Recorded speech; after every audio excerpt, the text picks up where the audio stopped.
Bonjour et bienvenue dans Rideau Rouge, votre rendez-vous culturel hors des sentiers battus. Je suis Alex, metteur en scène et fondateur du Bazar Culturel. Après avoir été 7 ans directeur de compagnie, j'ai monté un centre d'animation itinérant pour démocratiser l'accès à la culture et encourager les pratiques artistiques populaires. Dans ce podcast, je pars chaque semaine à la rencontre de personnalités, libres penseurs ou collectifs qui contribuent par leurs actions au partage des savoirs et des expériences. Alors si vous êtes à la recherche d'une parole engagée, montez vite à bord car le départ est imminent. Salut la compagnie, j'espère que vous êtes en forme. De mon côté, c'est toujours un immense plaisir de vous retrouver comme chaque lundi matin. On arrive aujourd'hui au 48e épisode de Rideau Rouge et je profite de cette introduction pour vous rappeler que le 50e sera un épisode très spécial. Les hasards du calendrier font que ce 50e épisode tombe le jour de Noël. J'ai donc décidé d'en décaler la sortie. Lundi prochain sera diffusé le dernier épisode de l'année dans le format classique, puis nous nous retrouverons le 8 janvier pour un nouveau podcast. Entre les deux, il n'y aura qu'une seule sortie, celle du 50e épisode donc, vous l'aurez compris, qui n'aura lieu ni le 25 décembre, ni le 1er janvier, mais quelque part entre les deux. Je vous informerai de la date exacte de sa publication quand j'en saurai plus. En attendant, je fais durer le mystère. Aujourd'hui, je suis en compagnie de Laurent Mucchielli, juriste, historien, sociologue de formation universitaire et directeur de recherche au CNRS. Laurent est un intellectuel français engagé politiquement à gauche et dans l'écologie. Il est notamment connu pour ses travaux sur l'histoire des sciences sociales, sur la délinquance et les politiques de sécurité, sur les émeutes et plus récemment sur la crise du Covid. Travail qui lui a valu une très forte ostracisation dans le débat politico-médiatique. Mais comment en arrive-t-on à qualifier un intellectuel de gauche de complotiste d'extrême droite ? Pourquoi, parmi cette classe bourgeoise de gauche, si peu de voix s'élèvent ? Comment la plupart de ces intellectuels sont-ils devenus les nouveaux chiens de garde du pouvoir ? Où est passée la vraie gauche, celle qui s'est construite en opposition aux mécanismes de domination ? En partant des expériences vécues par Laurent ces dernières années, nous tenterons d'apporter des réponses à ces questions. Laurent Mucchielli, bonjour, bienvenue sur Rideau Rouge. Merci, bonjour à vous. Je suis très heureux de vous accueillir aujourd'hui. Avant toute forme de discussion, j'aimerais vous dire mon admiration pour les positions que vous avez tenues lors de la crise sanitaire, qui étaient courageuses, et je tiens à le souligner parce que de nombreuses personnes, malheureusement, se sont laissées embrigader dans le discours officiel, dans la doxa, telle que vous l'avez vous-même décrite. Donc je profite de ce moment d'échange qu'on va avoir ce matin pour vous remercier et pour vous dire l'admiration que j'ai pour votre travail. Je vous remercie beaucoup. Ça fait pas, c'est le genre de soutien qui fait du bien puisque ça m'a coûté et ça me coûte cher cet engagement que j'ai pris. J'imagine bien. Alors avant qu'on démarre, j'ai une petite question à vous poser, tirée de mon jeu de cartes favori. Je décris l'animal sauvage que j'aimerais apprivoiser. L'animal sauvage que j'aimerais apprivoiser. Oh, je suis un grand fanatique des animaux en général. Et je lis beaucoup de choses à leur sujet, mais bon, bien sûr, les grands félins ou les grands félins, les grands singes sont très attirants. Il y en a un en Voilà. particulier ou pas spécialement? Écoutez, non, non, j'ai pas d'animal fétiche. Bon, on va rester Tout, sur non, les non, grands bon. félins, les grands singes dans ce cas. Oui, je pourrais continuer. Les pieuvres, il y a beaucoup d'animaux. C'est tellement fascinant. Je suis un grand amateur à la fois des animaux terrestres, aériens, tout ce qui vit sous la mer aussi. Je pratique la plongée sous-marine, pas la chasse, uniquement la plongée pour le plaisir de voir encore ces mondes, ces, ces écosystèmes et ces mondes naturels pour ce qu'il en reste. Hein, dans ces par ailleurs qui sont tous en très grand danger permanent et en extinction progressive pour beaucoup d'entre eux, du fait de nos modes de vie. Laurent, quel est votre parcours en quelques minutes et d'où est-ce que vous parlez?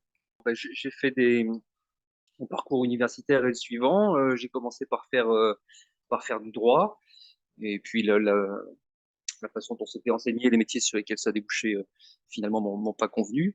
Donc j'ai basculé vers les sciences sociales, et j'ai fait ensuite de la sociologie et de l'histoire. Je me suis spécialisé assez vite sur l'histoire des sciences sociales en particulier. Et j'ai fait une thèse que j'ai soutenue en janvier 96 à l'école des hautes études en sciences sociales à Paris sur sur l'histoire des sciences, plus précisément l'histoire des sciences sociales, à la belle époque, au tournant du fin du 19e, début du 20e siècle. Et puis, à côté de cette spécialité d'historien des sciences et d'épistémologue, j'ai rapidement ajouté par la suite je suis devenu un sociologue de la criminalité de manière générale et du système policier, pénal et social qui va autour. Euh, voilà, ça a été mon travail ordinaire pendant très longtemps parce que quand on est au CNRS, je suis rentré au CNRS, le Centre national de la recherche scientifique. J'étais recruté comme chercheur en octobre 1997 de mémoire, et donc ça fait 25 ans que j'y travaille. On est donc forcément dans le milieu de la recherche scientifique, dans des logiques de spécialisation. Donc j'ai été pendant très longtemps, voilà, bien identifié comme un sociologue du crime et de la police et de la justice, ce que je demeure évidemment. Mais par ailleurs, je me suis toujours intéressé au présent et aux crises qui pouvaient survenir pour essayer de les comprendre. En 2005, j'avais comme ça suspendu mon travail ordinaire pour travailler sur les émeutes qu'il y avait eu à l'époque, vous en souvenez, hein, à l'automne 2005, les grandes émeutes. Et comme ça, ben, j'avais tout arrêté, formé une équipe de recherche avec plein de jeunes qui travaillaient sur le terrain pour essayer de comprendre ce qui se passait. Et j'ai refait, au fond, j'ai refait ça j'ai refait ça également pendant la crise des Gilets jaunes, sur lesquels j'ai publié aussi un certain nombre d'articles, toujours pareil, pour essayer de donner du sens à une. Les principaux commentaires dans le débat public me paraissaient faux ou déformés. Et à nouveau, lorsque est venue la crise du Covid, il y a à nouveau un certain nombre de choses qui m'ont choqué, qui m'ont paru pas normales. Et donc, j'ai commencé à faire une enquête qui a duré quasiment pendant les 3 ans de la crise, et dont sont issus 3 livres, les 2 tomes d'un livre qui s'appelle donc La Doxa du Covid, que vous avez évoqué tout à l'heure, et puis un troisième qui est paru cette année en 2023, qui est un recueil d'articles qui s'intitule Défendre la démocratie, une sociologie engagée, et qui montre à travers un recueil d'articles en fait publiés durant mes 25 ans de carrière, et qui montre la continuité qu'il y a toujours eu dans mes prises de position et dans les valeurs qui les motivent et qui n'ont évidemment pas changé. Là, j'étais et je suis toujours évidemment ce qu'on appelle un intellectuel de gauche, même si c'est peut-être une espèce un peu en voie de disparition, on va dire. Et évidemment, je n'ai pas changé, même si malheureusement l'incroyable propagande industrielle et politique qui s'est développée pendant la crise du Covid a fait évidemment rejeter, stigmatiser, déconsidérer par tous les moyens possibles et imaginables toutes les personnes, en particulier tous les chercheurs et tous les médecins qui levaient la main en disant excusez-nous, on n'est pas d'accord avec ce que vous nous racontez. Et donc on m'a fait dans les médias et les réseaux sociaux passer pour évidemment un complotiste d'extrême droite, hein, c'est ça maintenant la petite catégorie où on va rejeter tous les opposants, ce qui est une énorme bêtise. Je n'ai évidemment pas changé, et je suis toujours un intellectuel de gauche, et ce sont toujours les mêmes valeurs et les mêmes façons de travailler qui guident ma pensée. Je ne sais pas si vous connaissez le travail de Franck Lepage, qui dans l'éducation populaire a fait un énorme boulot, notamment avec les Bien conférences sûr. gesticulées. Et Franck Lepage tient un propos très intéressant. Il dit que les élites, alors on va plutôt les appeler les classes dominantes parce qu'elles n'ont rien d'élite intellectuelle, mais les classes dominantes font tout pour séparer les classes moyennes des classes populaires.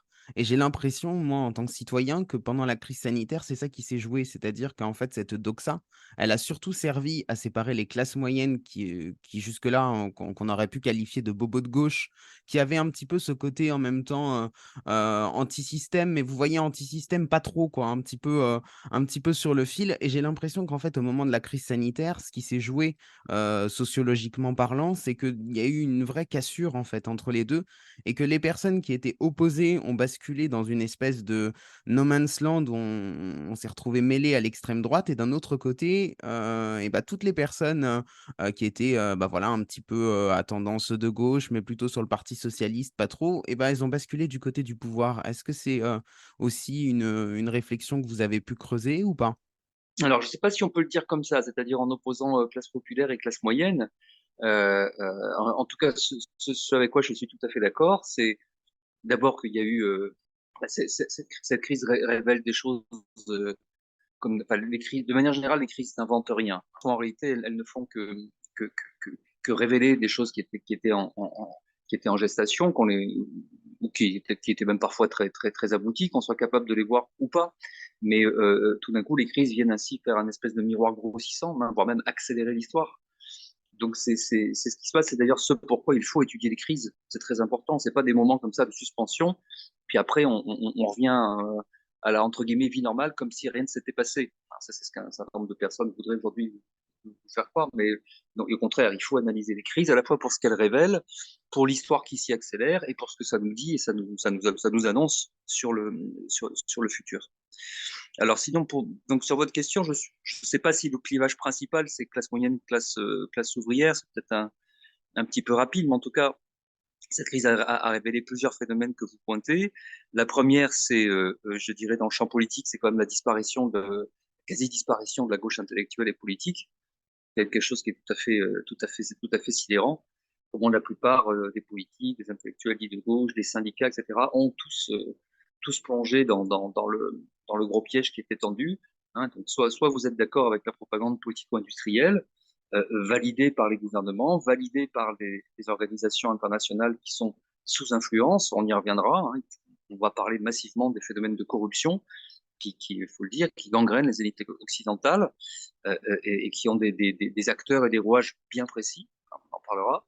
Mais donc, l'ensemble des forces dites de gauche se sont complètement laissées mener en bateau dans cette crise, pour les raisons que j'analyse je crois, analysées dans mon livre. Et puis la deuxième chose avec laquelle, oui, je serais largement d'accord, c'est au fond la façon dont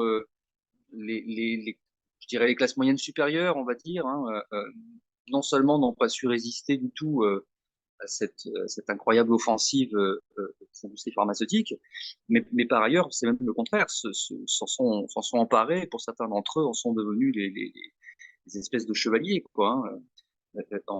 On vraiment joue un rôle moteur, un rôle actif et pas simplement passif, hein, pas simplement subi comme tout le monde. On a une partie d'entre eux qui, et une des raisons centrales qui est au cœur de la propagande politico-industrielle, c'est celle qui consiste à dire et faire et déployer ces politiques sanitaires au nom de la science. Et donc un certain nombre de ces classes moyennes supérieures, notamment parmi ceux qui sont les plus diplômés, hein, donc beaucoup de mes collègues et autres, voilà, alors même qu'ils avaient des outils intellectuels pour résister, au contraire, hein, ont complètement basculé, au fond, comme si on leur avait dit, comme si c'était dit, mais la science, c'est moi je sais, hein, je fais partie de ces élites qui savent ce qui est bon et bien pour tout le monde. Donc là, il y a effectivement un clivage, puisque ça renvoie de l'autre côté un espèce de peuple ignorant, stupide, hein, à qui il faudrait dire ce qu'il faut faire, penser, comment agir. Il faudrait lui expliquer parce qu'il ne comprend rien.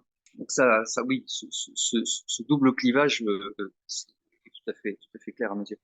Est-ce qu'on peut encore renverser la cadence? C'est-à-dire faire en sorte que les classes moyennes dans cette, j'ai envie d'utiliser le terme de lutte des classes qui est peut-être un petit peu galvaudé, mais est-ce qu'en tout cas on peut encore les récupérer pour, bah, voilà, parce qu'on a aussi besoin de faire masse contre un système et un pouvoir qui est de plus en plus répressif?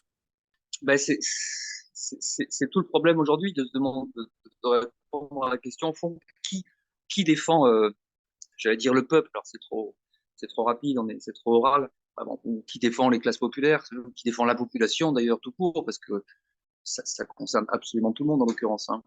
Donc voilà, même si c'est toujours les plus pauvres qui trinquent, évidemment, dans toutes ces opérations. Même chose pour la crise des opioïdes aux États-Unis, qui révèle exactement les mêmes phénomènes de corruption qui gangrènent tout ça. Ceux qui trinquent, ce sont toujours les mêmes, évidemment. Donc la grande question, c'est qui au fond les défend aujourd'hui dans le champ politique et dans le champ intellectuel. Voilà. Et la réponse est de moins en moins de personnes. De moins en moins de personnes, y compris parmi celles qui prétendent les défendre, qui font tout au nom d'eux, etc. Ça, c'est tout à fait désastreux. Donc, tout va dépendre à l'avenir de la capacité ou non d'un certain nombre de ces forces politiques intellectuelles à être capables quand même de se regrouper un petit peu et d'opposer un peu de résistance. Parce qu'actuellement, ce n'est pas du tout le cas. Et on voit ces mécanismes de propagande à l'œuvre dans absolument toutes les crises, d'ailleurs. Hein. On a parlé de la crise sanitaire, mais on le voit avec les crises politico-militaires, que ce soit la guerre en Ukraine, que ce soit le conflit israélo-palestinien. et comme on le verra, comme on le voit déjà et comme on le verra demain, je pense, avec les crises climatiques et les futurs états d'urgence qui seront climatiques. Cela, voilà. Il risque de se passer exactement les mêmes phénomènes d'enfermement dans la propagande politico-industrielle, de choses qui sont faites toujours au nom de la science et au nom du bien, qui les rendent par conséquent indiscutables, puisque tout ça, ce ne sont que des arguments d'autorité, et qui conduisent ainsi à cette espèce de pseudo-consensus, de grand silence, de grand aveuglement et de grande couardise, il faut aussi le dire. Vous venez d'évoquer, l'état d'urgence. C'est vrai que quand on regarde, là, les dernières années, en fait, on vit quasiment en état d'urgence depuis les attentats de Charlie Hebdo et on a eu un enchaînement, d'états d'urgence depuis, qui ne s'est quasiment jamais arrêté, puisqu'on a eu les différents plans Vigipirate qui se sont enchaînés, dans lesquels on est de retour aujourd'hui. Comment est-ce que tout ça contribue à une logique de répression et de violence qui s'organise, à l'échelle de l'État? Alors, c'est effectivement un mécanisme que je développe un petit peu en particulier dans mon dernier livre, La défense tirée essentiellement des juristes. C'est-à-dire que on vit effectivement une époque où on recourt de plus en plus souvent à ces états d'urgence, quelle que soit leur forme juridique. Alors, ça a été d'abord et de manière régulière pour des raisons sécuritaires. Alors, vous avez évoqué à juste titre le terrorisme, mais les états d'urgence ont également été mobilisés pour les émeutes auparavant. Alors, sauf que jusqu'à présent, avec ces états d'urgence sécuritaires, on était toujours à la fois limité dans le temps, sur des durées courtes, limité sur des territoires ciblés, voire des catégories de personnes. Bref, c'était toujours très limité. Mais ce que disait déjà la jurisprudence, la doctrine plutôt, pardon, ce que disait la doctrine, ce que disaient beaucoup de juristes, c'est ce phénomène que moi j'appelle le talon d'Achille de la démocratie. Le problème est le suivant, c'est-à-dire que on prend, on prend des mesures dites exceptionnelles et lorsque la période d'état d'urgence concrètement est terminée, eh bien, on s'aperçoit malheureusement qu'un certain nombre de ces mesures dites exceptionnelles ont tendance à rentrer dans le droit commun, au fond, à se banaliser. Voilà. C'est ça que j'appelle le talon d'Achille de la démocratie. Au fond, quand tout va bien, nous respectons bon an, mal an à la fois les textes et l'esprit, on va dire l'esprit des lois, de ce qui fonde la démocratie, dans toutes ses imperfections et toutes ses limites par ailleurs, hein, qui existent dans la démocratie représentative telle qu'on la pratique telle qu'on la pratique en Occident. Mais donc, grosso modo, on respecte à peu près ces principes et cet état d'esprit. Et puis, lorsque surviennent comme ça des crises, et bien tout d'un coup, on les suspend, voire on les abolit. Voilà. Alors, je répète, jusque-là, c'était de manière très, très ponctuelle, localisée dans le temps et dans l'espace. On a vu avec la crise du Covid comment ça peut devenir permanent, en réalité. Et encore une fois, si on ne réfléchit pas sérieusement à tout ça, alors on ne peut que redouter ce qui se passera lorsque surviendront des états d'urgence pour raisons climatiques, dont on peut du coup imaginer qu'ils n'auront même plus de limitation dans le temps, hein, voilà, qui deviendront quasi permanents. Et donc nous prenons ainsi l'extrêmement dangereuse habitude de suspendre la démocratie parce que tout d'un coup on a très peur de quelque chose. Il y a vraiment à terme, et si ça continue, et encore une fois sans aucune analyse, aucun obstacle, aucun retour sur expérience, aucun esprit critique, eh bien c'est vraiment notre démocratie qui est en danger. D'autant que pour revenir sur, les personnalités dites de gauche, c'est un discours qu'on entend très régulièrement à gauche sur la question climatique, de dire que, il n'est plus temps aujourd'hui de faire de la démocratie sur les enjeux climatiques, qu'il faut imposer des choses et ça, c'est des discours que j'ai beaucoup plus entendus, par exemple, sur des médias comme Blast ou comme, le Média TV, que sur, des médias qui se positionnent à droite. Où on a comme ça une espèce de ouais, de changement de mentalité où d'un coup, en fait, on veut promouvoir un discours autoritaire, soi-disant pour le bien commun, ce qui est complètement, aberrant, en fait, quand on y pense. Alors non seulement c'est aberrant, mais par ailleurs, pour le coup, ça rejoint des clivages sociaux que vous évoquez tout à l'heure. C'est-à-dire que, encore une fois, qui est toujours pointé du doigt dans les crises, c'est le, bon, allez, bon, tant pis, je vais continuer à utiliser des formules un peu générales, mais c'est le peuple, hein. C'est cette masse de gens qui ne comprendraient rien, qu'il faudrait éduquer, pour qu'enfin ils respectent. Alors quand c'est pas une obligation sanitaire, demain donc ce sera des impératifs pour limiter le réchauffement climatique, etc. Et bon, et c'est à nous qu'on veut faire changer le mode de vie, faire changer le style de vie, faire changer ses habitudes, créer des taxes, créer des contraintes, créer des interdictions qui n'en finissent plus.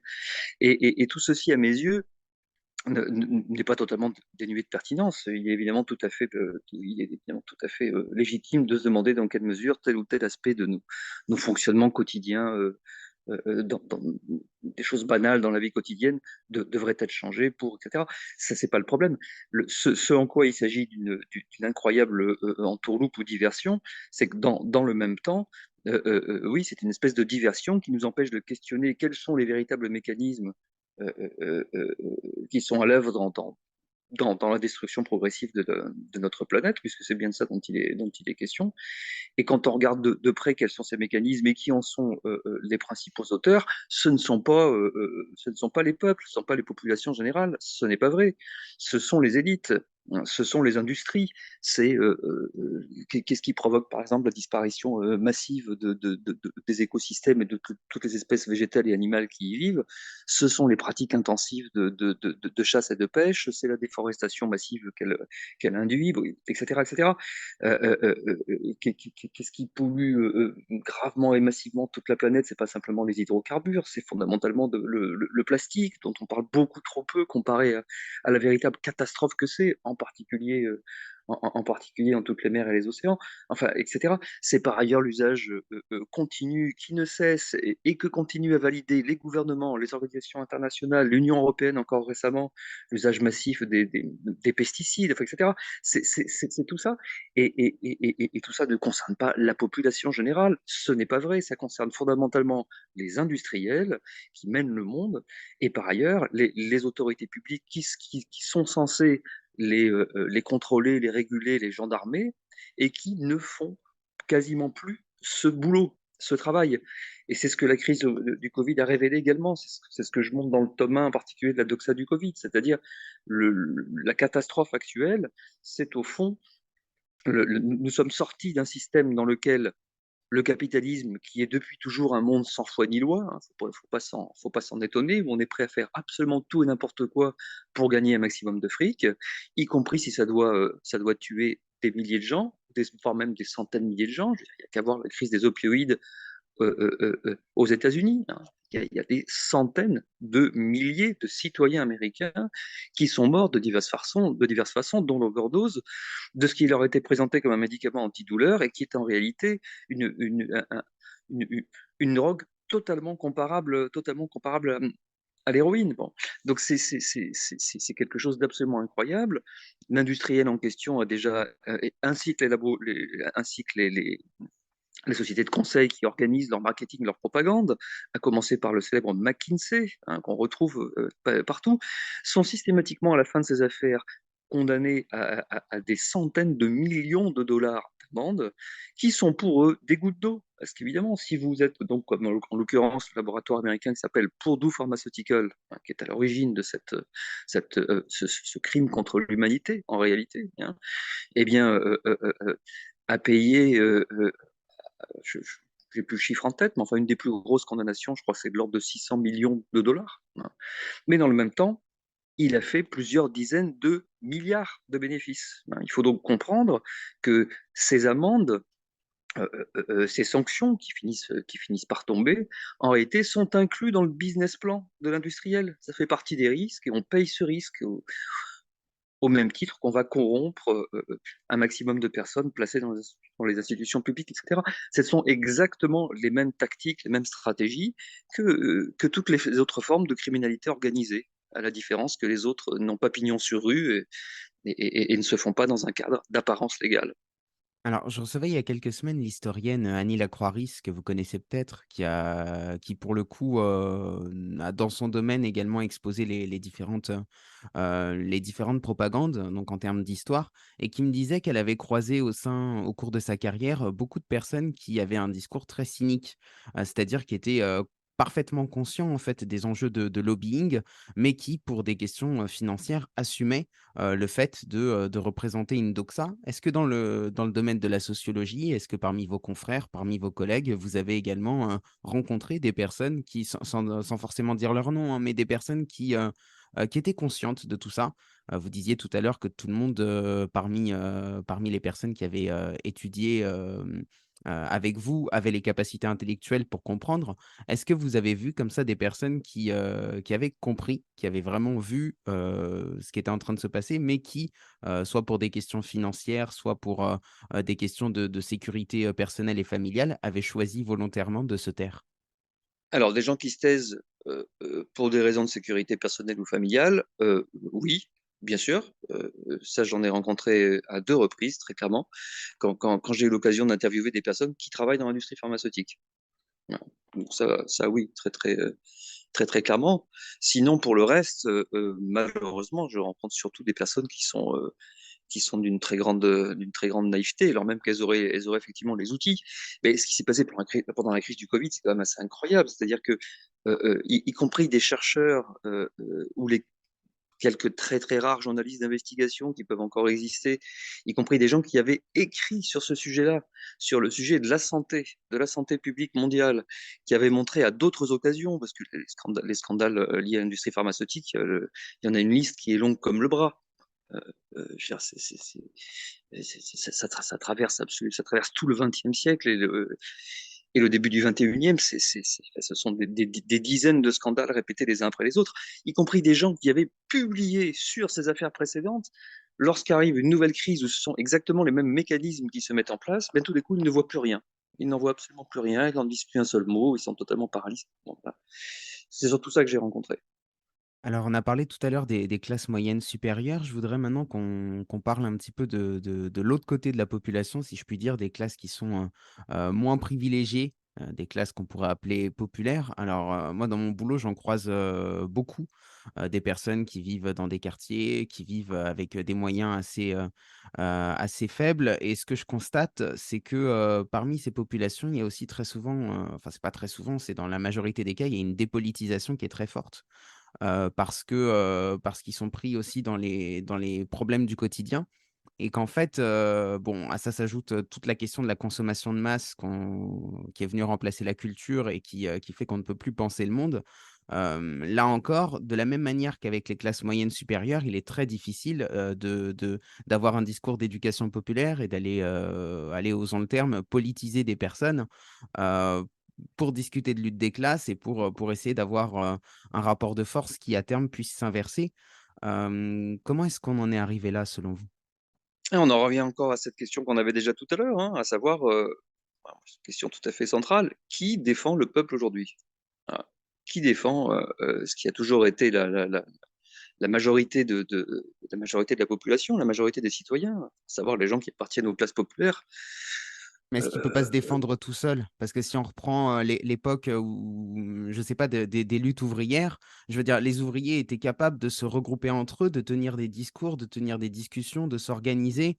On l'a vu pendant des décennies et ça aujourd'hui, c'est plus possible, en fait. oui, mais alors c'est lié à plusieurs causes profondes et des choses sur lesquelles on ne pourra pas revenir. C'est lié aussi à l'évolution de la vie économique et de l'organisation des modes de travail. On n'est plus du tout aujourd'hui dans le modèle, enfin, plus du tout, c'est exagéré. On est de moins en moins dans le modèle de la grande entreprise, avec ses milliers d'ouvriers, dans ses entrepôts, et cetera, comme le modèle de l'usine capitaliste, qui a émergé avec la révolution industrielle. On n'est plus du tout dans ce modèle-là. On est aujourd'hui dans un monde, beaucoup plus éclaté, où toutes les formes de collectifs sont progressivement dissoutes, avec des individus qui sont de plus en plus, des travailleurs qui sont de plus en plus isolés, d'où d'ailleurs toute une série de nouvelles formes de souffrance au travail, hein. Par ailleurs, comme on l'a dit tout à l'heure, dans l'espace public, il y a de moins en moins également de forces individuelles et collectives pour défendre cette classe ouvrière. Donc si personne ne les défend et que les ouvriers eux-mêmes ont de plus en plus de difficultés à s'organiser, voilà, on est pris entre ces deux phénomènes majeurs. Ce sont vraiment des questions tout à fait, tout à fait crucial et qui moi me désespère, hein. Je vous disais tout à l'heure que j'avais le sentiment parfois d'appartenir à une espèce de un genre d'espèce en voie de disparition, pour pas répéter deux fois espèce, ouais, un espèce de genre d'espèce en voie de disparition, hein, l'intellectuel de gauche et qui essaye précisément de défendre au fond les opprimés contre les oppresseurs, hein. Voilà, si on revient à des choses très, très basiques et très simples, mais qui sont toujours bien réelles. Il y a un autre phénomène qui serait intéressant de creuser, c'est le rôle du travail social dans tout ça. Parce que les travailleurs sociaux qui, pendant très longtemps étaient des personnes très engagées politiquement, des personnes qui avaient une vraie revendication sur, bah, voilà, sur le type de société qu'elles voulaient voir, aujourd'hui sont devenus en fait des outils de la répression d'un système, que ce soit les assistantes sociales, que ce soit les éduques de rue. En fait, la plupart des personnes qui travaillent avec des publics en situation de précarité, et ça, encore une fois, c'est quelque chose que je constate. Ils sont pris aussi dans un système où ils doivent rendre des comptes, ils ont des chiffres à donner et ils ont des noms parfois à donner. Moi, ça m'est arrivé, d'avoir des administrations publiques qui me demandent de donner des listes de noms, enfin des choses invraisemblables, quoi. Et en fait, c'est plus possible, j'ai l'impression non plus, pour eux de faire un vrai travail engagé, de gauche pour le coup. En fait, tout est j'ai l'impression que tout est complètement, fermé, de tous les côtés. Oui, alors c'est à la fois une question classique, mais qui prend une dimension nouvelle avec les évolutions, encore une fois, économiques et sociales que nous vivons ces dernières décennies. Alors c'est une question classique, hein, dans quelle mesure les travailleurs sociaux participent au contrôle social des populations qu'ils accompagnent. Il y a quantité de livres, je viens de la thèse de Pierre Lascoum, enfin voilà, il y a quantité de travaux là-dessus. C'est un grand classique. Mais ce qui est certain, c'est que la situation a continué à se dégrader et même fortement pour les raisons qu'on disait, pour plusieurs raisons. Puis j'aurais sans doute pas toutes comme ça immédiatement à l'esprit, mais il y en a une qu'on a déjà évoquée, c'est la disparition des collectifs au sein même des classes populaires dont on parle. La deuxième, il y en a vraiment beaucoup. La deuxième, c'est l'évolution des façons de travailler du travail social, hein, qui est lui-même de plus en plus sous pression, sous réduction de budget, sous contractualisation à des durées de plus en plus courtes des budgets, hein.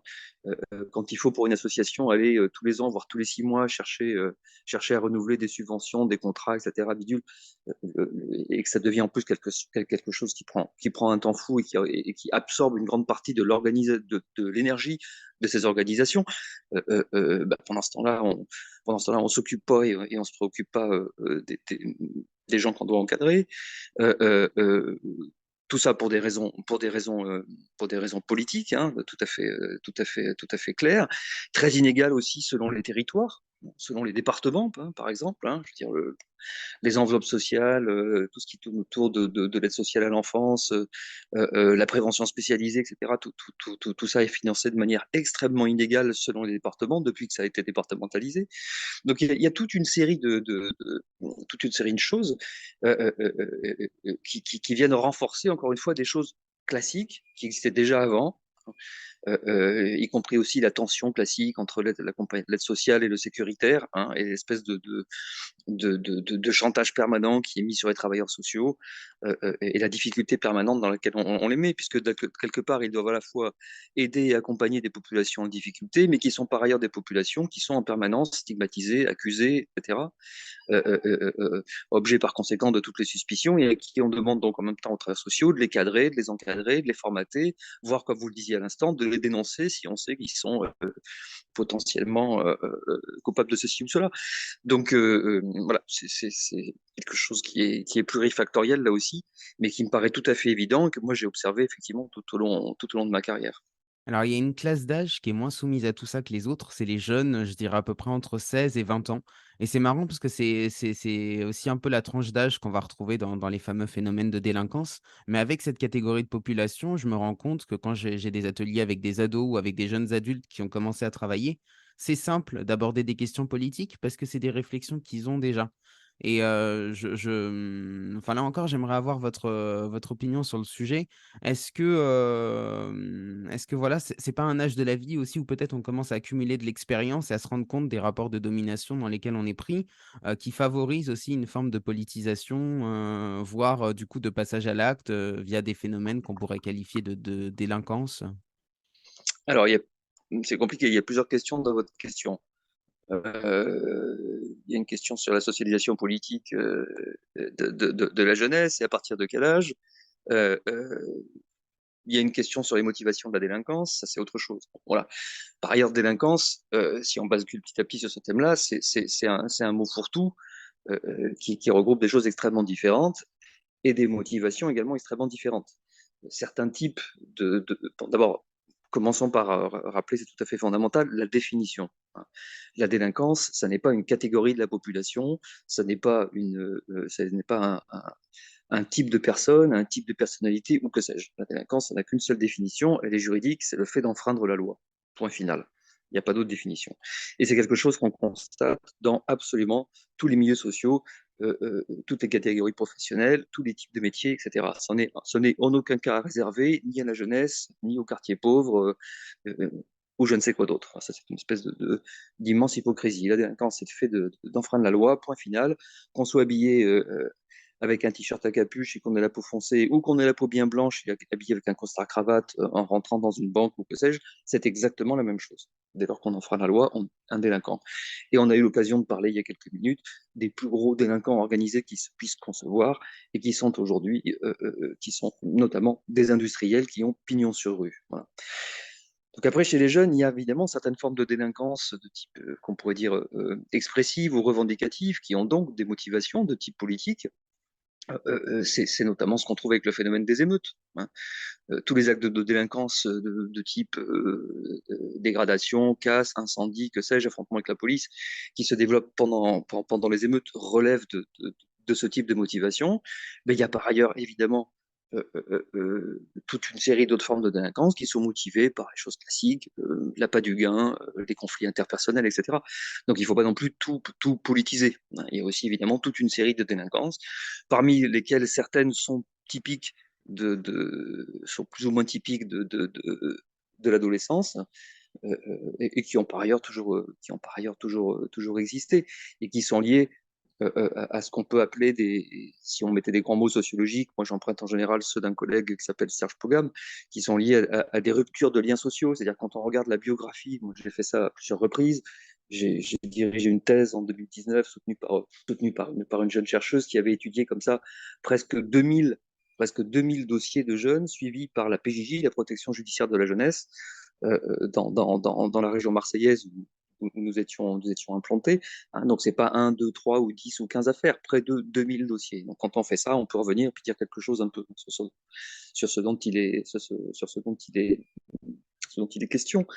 Et on voit très bien à travers cette étude quelles sont les principales ruptures de liens sociaux qui caractérisent l'histoire de ces jeunes et qui les distinguent des autres jeunes de leurs âges. Et ces ruptures sont d'abord les ruptures de liens familiaux. Hein.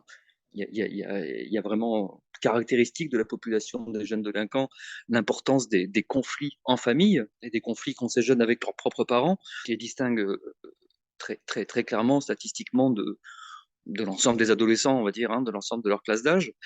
Ensuite, il y a une deuxième rupture majeure de lien social qui sont les ruptures scolaires. Hein. Et c'est statistiquement la plus lourde et la plus forte d'ailleurs de tous les liens statistiques qu'on peut trouver dans ces études. C'est le lien avec l'échec scolaire, hein, entre la délinquance et l'adolescence et l'échec scolaire. Le tout se cumule en plus, le plus souvent, avec la précarité financière. Le fait d'appartenir à des familles, on le voit aussi quand on regarde quel est le métier et le niveau de revenu des parents, voire dans certains cas des frères et sœurs, il ne faut pas oublier le rôle des fratries. Voilà. Donc tout ça est très clair et c'est en général le cumul de ces ruptures de liens sociaux, familiaux, scolaires, socio-économiques, euh, euh, qui propulse un certain nombre de ces jeunes dans la délinquance. Un certain nombre d'entre eux y faisant un passage assez long, commençant donc à cumuler petit à petit les mesures d'intervention des pouvoirs publics, les mesures éducatives, puis pénales, ouvertes ou fermées, etc. Et qui, pour un certain nombre d'entre eux, vont faire comme ça un séjour plus ou moins long dans la délinquance et dans les institutions pénales, jusqu'au jour néanmoins, il ne faut pas l'oublier, où ils finiront par en sortir. La délinquance, c'est un début, mais c'est aussi une fin. Et on se préoccupe beaucoup trop du début et pas assez de la fin dans le débat public. Hein. pour simplifier, pour simplifier beaucoup, disons que quelque part autour de l'âge de 30 ans, la plupart des jeunes, quand ils sont pas morts ou quand ils sont pas partis pour de longues peines de prison, vont sortir de la délinquance, hein, finir par se ranger, comme on disait toujours et comme il faut continuer à dire d'ailleurs. Il est tout à fait essentiel de se préoccuper aussi de la question de savoir quand est-ce qu'on sort de la délinquance et pour les travailleurs sociaux d'accompagner cette réinsertion. Oui, je vous remercie de soulever effectivement toutes les nuances de délinquance qu'on peut retrouver. C'est vrai que moi, je l'entendais plutôt au sens politique du terme, parce que pour le coup, il y a une vraie colère en fait chez certains jeunes qui se manifestent par là. Est-ce que la désobéissance civile pacifique est suffisante pour sortir d'un rapport de force qui est quand même extrêmement répressif du côté du pouvoir? Alors, c'est des choses que je développe notamment dans mon dernier bouquin, Défendre la démocratie, notamment sur la première partie, sur la banlieue, les jeunes de banlieue, et dans la deuxième, sur les gilets jaunes.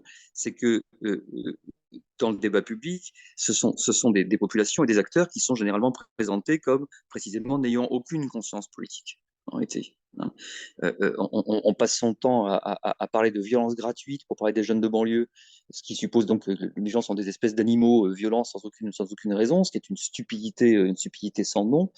De la même manière que, et donc on passe son temps à les dégrader, les dévaloriser. Or, ben, mon livre s'ouvre par un article qui est un des plus anciens que j'ai écrit, ça a 25 ans maintenant, qui analysait les chansons de rap français, les premiers grands groupes de rap français, les NTM, les IAM, etc., et qui montrait précisément que si on veut bien écouter, prendre au sérieux les paroles de ces chansons, on s'aperçoit qu'on a affaire à des gens qui ont une conscience politique très vive, voilà, très vive, et qui l'expriment parfaitement si on veut bien les écouter. De la même manière, j'avais été très choqué au début du mouvement des Gilets jaunes, donc fin 2017-2018, par la façon dont des élites politiques, médiatiques et une partie des intellectuels, en tout cas au début, témoignaient le même mépris social, le même mépris social pour ce petit peuple qu'on présentait comme des espèces de poujadistes d'extrême droite qui venaient nous emmerder parce que le prix de l'essence avait augmenté, etc. Voilà, c'était sans capacité à voir plus loin que cela, à voir plus loin que le bout de son nez, sans se poser des questions, alors que c'est pas très dur. Il suffit encore une fois de faire une chose toute simple. Moi, j'ai fait ça très vite au tout début. C'est-à-dire quand on arrive à un rond-point qui a un gros bouchon parce qu'il y a des gens qui l'occupent, ben on garde sa voiture, on descend et puis on va discuter avec les gens, hein, voilà, pour savoir ce qu'ils ont dans la tête. C'est quand même pas très compliqué, hein, voilà. Donc il y avait évidemment un sens beaucoup plus profond à tout cela.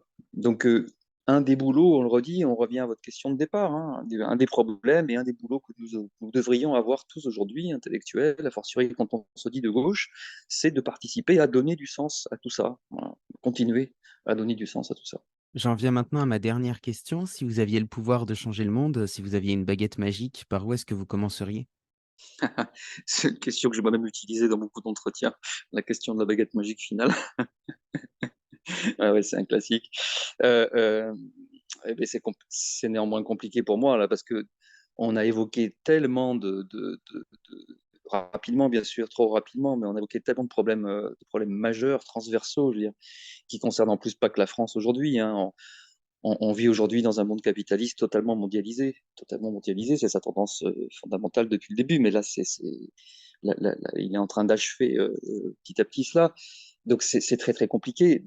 S'il fallait dire une seule chose, je dirais c'est un des enjeux majeurs, c'est la capacité ou pas que nous aurons tous à reconstruire un certain nombre de garde-fous, de gendarmes, euh, on, on- on l'appelle comme on veut, d'institutions qui soient capables de défendre les biens communs, défendre les services publics, défendre les peuples et les populations face à l'appétit sans fin et au cynisme sans fin des élites économiques et politiques, puisqu'aujourd'hui ils font largement alliance.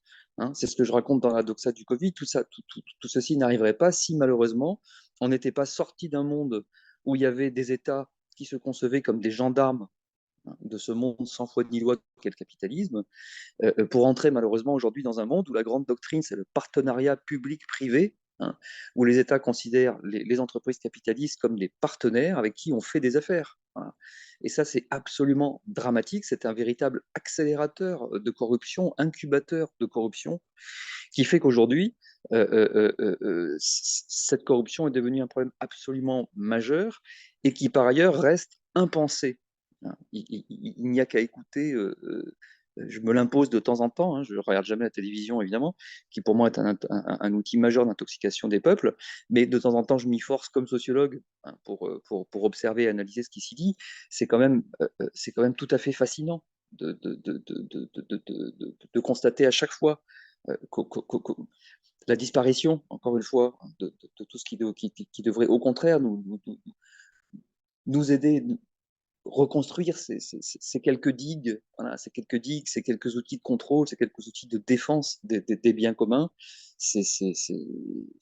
Voilà, ce serait une urgence absolue de mon point de vue. Pour l'instant, malheureusement, j'en vois pas du tout, j'en vois pas du tout le début.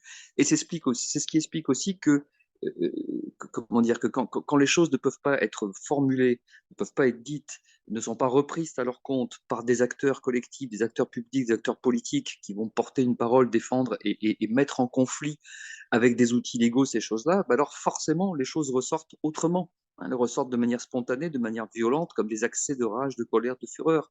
C'est ce que sont les émeutes, c'est ce qu'était le mouvement des Gilets jaunes, c'est ce que sont d'autres mouvements qui ne cessent de subvenir. Et c'est fatal, c'est logique. Hein. La violence, c'est le dernier langage quand il n'y en a pas d'autre. Et donc, plus on continuera à détruire le peu de collectifs qu'il y a, plus forcément on s'exposera à des pétages de plomb, à des accès de violence subis, etc. Et au lieu de les analyser, on fera semblant d'en avoir peur et de cautionner toutes les formes de répression. C'est un espèce de cercle vicieux. Et je répète, pour moi, la priorité absolue serait de reconstruire quelques outils politico-intellectuels collectifs pour remettre quelques garde-feux, quelques barrières, un peu de résistance à cette domination progressive du monde par le capitalisme financier, principalement américain, évidemment, pour ce qui concerne l'ère géographique dans laquelle nous sommes, la France faisant partie, hein, étant un vassal, faisant partie de l'ère de domination de l'impérialisme américain, qui fait partie des 3-4 formes d'impérialisme majeures qui se disputent aujourd'hui le monde. Merci beaucoup Laurent, à bientôt. Avec plaisir. Au revoir. Cet épisode touche à sa fin. J'espère que cet échange aura contribué à nourrir votre réflexion. Pour ma part, voici les 3 points clés que j'en retiens.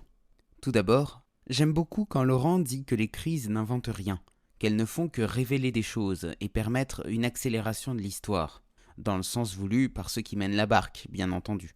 Dans le cas de la crise sanitaire, c'est évidemment vrai de la situation dans les hôpitaux. Le Covid n'a fait que mettre en exergue le manque de moyens et la précarisation avancée des métiers du soin. C'est également vrai du point de vue des rapports de force entre classes sociales. Il y avait déjà par le passé une forte tendance chez certains intellectuels dits de gauche à faire preuve de mépris social, à penser que le peuple était ignorant et qu'il méritait d'être instruit, pris par la main, parfois même de façon peu consciente. Si être de gauche désigne le fait de vouloir changer de modèle de société, de rechercher davantage d'égalité et de justice sociale, on comprend aisément au regard de notre réalité que cette gauche-là n'existe pas, ou du moins n'existe plus. Ensuite, qu'il y a depuis quelques années une généralisation des conditions de crise et d'état d'urgence. Laurent nous rappelle qu'ils étaient auparavant très ciblés. Cette généralisation permet d'une part une suspension de la démocratie au nom de la crise.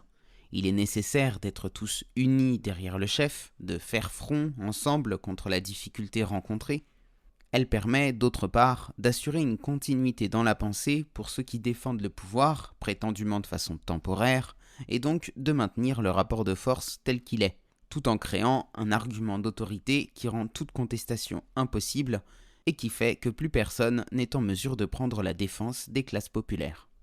Enfin, que les classes populaires elles-mêmes peuvent difficilement s'organiser, comme ça pouvait être le cas il y a encore quelques décennies, car toutes les formes de collectifs tendent à disparaître. Dans les entreprises, les nouvelles formes de management viennent systématiquement casser les collectifs, en remodelant les équipes régulièrement, en remplaçant le métier par l'emploi, en créant de la compétition entre les personnes, et à l'extérieur des organisations professionnelles, les lieux qui permettent de faire collectif se réduisent comme peau de chagrin. Souvenons-nous de l'extrême facilité avec laquelle les cafés ont été fermés pendant les confinements, alors qu'il s'agit pourtant de lieux privés. Et je ne parle même pas des lieux de culture sur lesquels l'État a toujours la main mise d'une manière ou d'une autre. Si le podcast vous a plu, n'oubliez pas de lui laisser une note positive et de vous abonner si ce n'est pas déjà fait. Et pour celles et ceux qui veulent aller plus loin, vous pouvez soutenir le Bazar culturel en adhérant à l'association. Le lien est en description, de même que toutes les informations relatives au travail de Laurent. Merci d'avoir écouté cet épisode et à la semaine prochaine pour une nouvelle rencontre hors des sentiers battus.